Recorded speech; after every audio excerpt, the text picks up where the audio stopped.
In the cold, forest-fringed town of Boden, Sweden, sat an old manor house at the end of a snow-covered cul-de-sac. Locals called it house number 13 inches, even though the number plate was long gone, stolen, or rusted away. The house had been vacant for more than 22 years. Its wooden panels were blackened with time and mold. Windows, though shuttered, were always cold to the touch, even in summer. At night, strange lights flickered behind the curtains. Some said it was just squatters. Others whispered of ancient Norse rituals, long forgotten. People crossed the street to avoid it. No one dared walk a dog past it after sundown. Kids told ghost stories about it in school, but even they knew house number 13 wasn't a joke. In autumn 2023, a young couple, Daniel and Sophie, both in their late 20s, moved to Boden from Stockholm. Tired of city life and seeking quiet, they jumped at a real estate ad for a large heritage home at a shockingly low rent. They were shown the house by a silent, pale agent who handed them the keys without stepping inside. "It's all yours," he said. "Just don't try to renovate the basement." Sophie laughed. Daniel raised an eyebrow. "Weird town," he muttered. But the house was massive, beautiful, if a bit cold. That first night, the house groaned like something alive. The pipes hissed, and wind howled through invisible cracks. Sophie said she saw a woman standing in the hallway, even though the house was locked. Daniel dismissed it. The next morning, their cat was missing. Daniel worked remotely as a software engineer. Sophie was an aspiring author obsessed with Nordic folklore. She began digging into local records and found 0 documents about the property before 1904.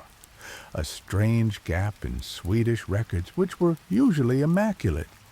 Every night, the couple heard soft knocking behind the walls, not like pipes, like knuckles. The mirrors fogged up on their own, even when there was no one in the bathroom. Daniel set up a security camera in the living room one night, just to prove to Sophie nothing was wrong. What he captured chilled his blood. At 3:13 a.m., the camera shook violently. A figure walked past, invisible to the naked eye, but visible on infrared. It paused by the fireplace, then turned its head 180 degrees to stare directly at the lens. When Daniel zoomed in, he swore the face looked just like Sophie, but twisted and smiling with too many teeth.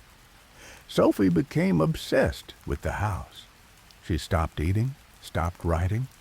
She claimed she was having dreams in Old Norse, dreams of a family trapped underground and a man who tried to bring his daughter back from death, but instead invited something in. Daniel tried to take her to Stockholm to see a doctor, but every time they tried to leave, the roads looped back to the house. GPS showed them stuck at house number 13, even when they were driving 90 kilometers away. Then it snowed, heavy, silent, thick, and footprints appeared around the house. Not human, not animal. Hooves, clawed hands, and one print that looked like a human foot, but upside down. On the 13th night, they heard a sound from the basement, a child crying. Despite the agent's warning, they opened the basement door. What they found was not a basement. It was a spiral staircase, impossibly deep, dug into ancient stone, older than the house, older than the town. They descended, flashlight flickering. On the walls were runes, Norse symbols, and blood, still wet. In the center of the stone chamber, a child's bed, rotting. Shackled to the floor, a broken circle drawn in chalk and bone. and on the far wall, scratched violently into the stone in English, "I never left." Sophie screamed. Her voice echoed, then didn't stop echoing. Even when she closed her mouth, the scream kept going. Daniel dragged Sophie out of the basement. Her body was ice cold, but her eyes were wide open, locked in some kind of trance. For hours she sat on the floor, mumbling something over and over again in a voice Daniel didn't recognize. The door was never meant to open. The door was never meant to open. That night, Daniel sealed the basement shut with furniture and duct tape. But at 3:13 a.m., the door was wide open again, and the furniture was gone, not moved. Gone. He checked the cameras. Static. Only one frame was saved. Sophie, standing on the basement stairs, smiling. Behind her, a tall blackened figure with elk antlers and no face, just a hole where its mouth should be. And out of the mouth, a hand, like it was being born from itself. Daniel, desperate and isolated, decided to go live. He set up a live stream at 3 a.m. to his YouTube account, hoping to catch the entity on camera. The title was simple: "What Lives in My Basement, Not Clickbait." He watched the counter climb. 3, 12, 57 viewers. At 3:13 a.m., the feed shook. Sophie, who had been unconscious all day, sat up in bed. Her head turned toward the door, but her body didn't move. And then she floated, weightless. She hovered mid-air, and her eyes turned black, completely unnaturally void. Hundreds watched. Then the screen turned red.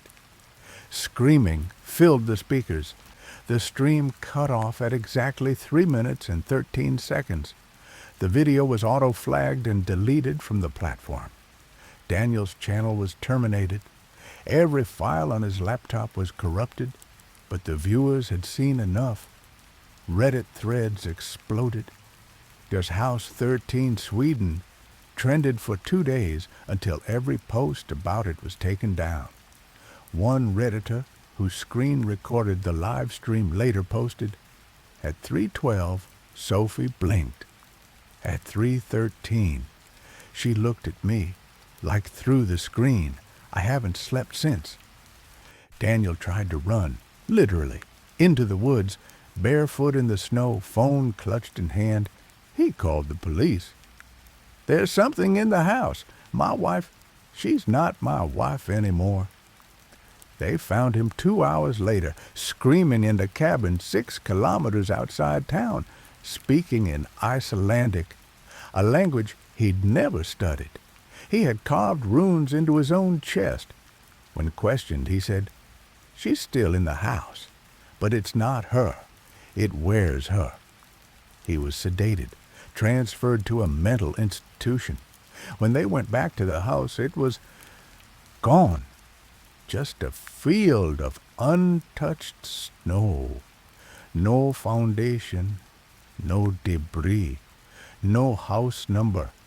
By the Moondravde, local Swedish officials claimed weather damage had brought down the house, but conspiracy forums say otherwise.